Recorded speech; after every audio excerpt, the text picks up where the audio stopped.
Hello everyone, this is Tom Fox. I'm the Compliance Evangelist, and I'd like to welcome you to 1 month to Operationalizing Your Compliance Program.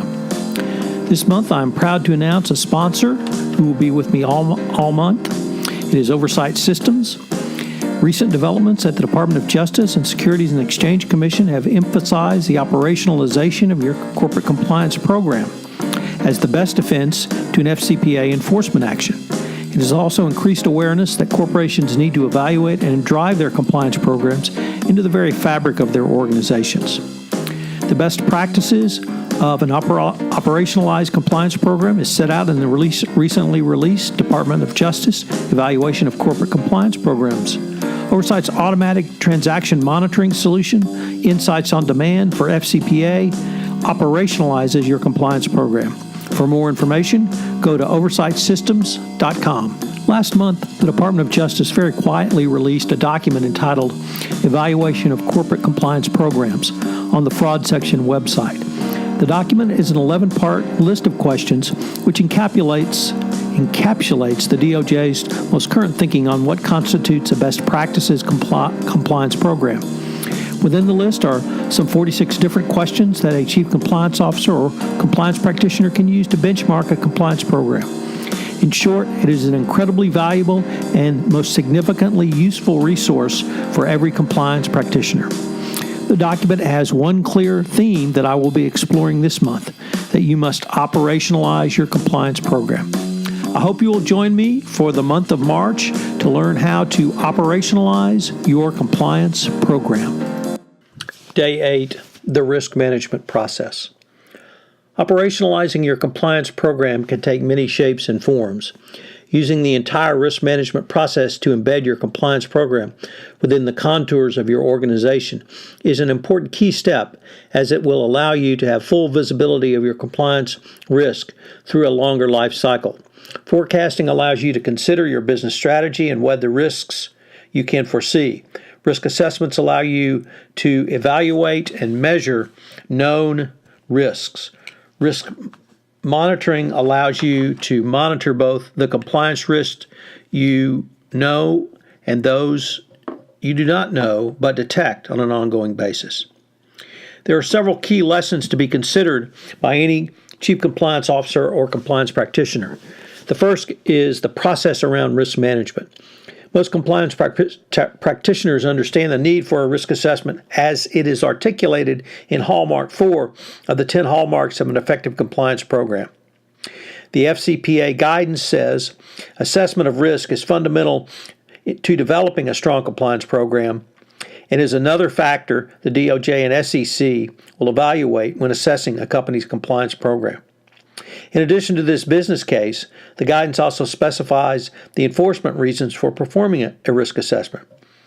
Both the DOJ and SEC will give meaningful credit to a company that implements in good faith a comprehensive risk-based compliance program, even if that program does not prevent an infraction in a low-risk area, because greater attention and resources were devoted to the high-risk area.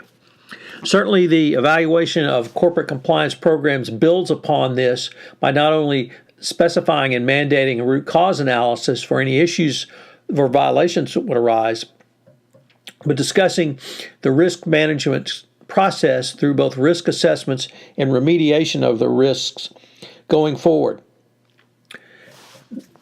This is where the execution of your operationalization will occur. As compliance evolves and corporate compliance programs become more sophisticated, compliance is not simply seen as an illegal prophylactic, but it's really a business process. And if you think about what the Department of Justice is saying in the evaluation of corporate compliance programs, it's exactly it. Seen in this slide, it is clear that the risk management process should begin with forecasting as it attempts to estimate future aspects of your business. Companies should be able to say with some degree of authority, we think the following will happen in 3 months, 6 months, 12 months, 24 months. This is really something the business tries to wrap their heads around in such a way they can shunt resources where they think it's appropriate in order to meet future demands. That's exactly what compliance should be doing as well. By starting with forecasting, a compliance function utilizes the risk assessment to then consider issues which forecasting did not predict, or for issues which the forecasting model raised as a potential outcome and warranted a deeper dive.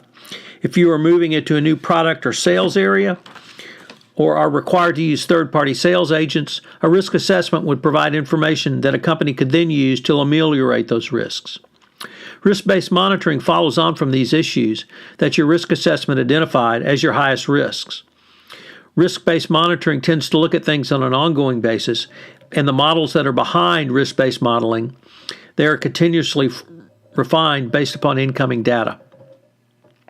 All three of these tools tie back into the risk management process and process improvement. There's always a balance between what's actually important for our business or proper execution versus what's going on in the whole process. If you're not measuring at a high enough resolution, you're not capturing a lot of environmental, market force, or external factors. You were probably aware of a high leverage to your operations and business that you simply don't know about. So here's an example from Ben Lachlan. Say there's a 30% chance of an abject market failure happening. The product fails, and that product contaminates people's food, doesn't ship before Christmas, or in the case of Samsung, the phone explodes. If you knew in advance, the executive committee probably would say, we have to act, and we have to act now. But that's where the rubber meets the road. And you have to forecast, and you have to have a contingency in place. Lots of times there isn't that level of forecasting done in advance to say, we think there's a 30% chance of this occurring, therefore we do not need to have a strong contingency plan, but we should plan to have it in Q2. It's right over there sitting on everyone's dashboard all the time. Once again, and as Jay Martin continually reminds us, it all comes down to execution. This means you have to use the risk management tools available to you, and when a situation arises, remediate when required. This is not only where the rubber meets the road, but the information and data you garner in the execution phase should be fed back into the process loop. From this, you will develop a continuous feedback and continuous improvement. That clearly is operationalizing your compliance. I've gone through this week and series in some detail to emphasize the business process nature that compliance has evolved into and that the Department of Justice is now demanding from us. By using these techniques, a CCO or compliance practitioner will help make your business run more efficiently and at the end of the day, more profitably.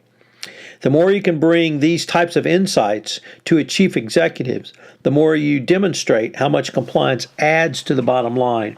It is not simply a cost center. So what are your three key takeaways for today?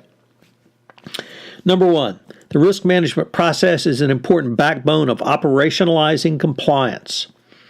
Number two, you should be able to monitor and measure both known and unknown risks. That means you have assessed the possibility a risk could occur, but in your risk monitoring, it's broad enough and wide enough that it can catch risks which you did not previously know about. Number three, all three of these steps should help your business run more efficiently and more profitably. And when the CEO or the CFO or someone else comes down, this is exactly the kind of information they were going to want to see and what you should point to. This is Tom Fox. I hope you've enjoyed Day 8, and I hope you'll join me tomorrow for Day 9 of 1 month to operationalizing your compliance program. This is Tom Fox, and I'd like to thank you very much for listening to today's episode of How to Operationalize Your Compliance Program. If you have any questions, you can reach out to me at tfox@tfoxlaw.com. If you've listened to this podcast via iTunes, I would greatly appreciate it if you would rate us. It would help in our rankings and help get the word out about how to learn about operationalizing your compliance program in 1 month. This is Tom Fox. Thank you very much for listening, and I hope you'll join me tomorrow.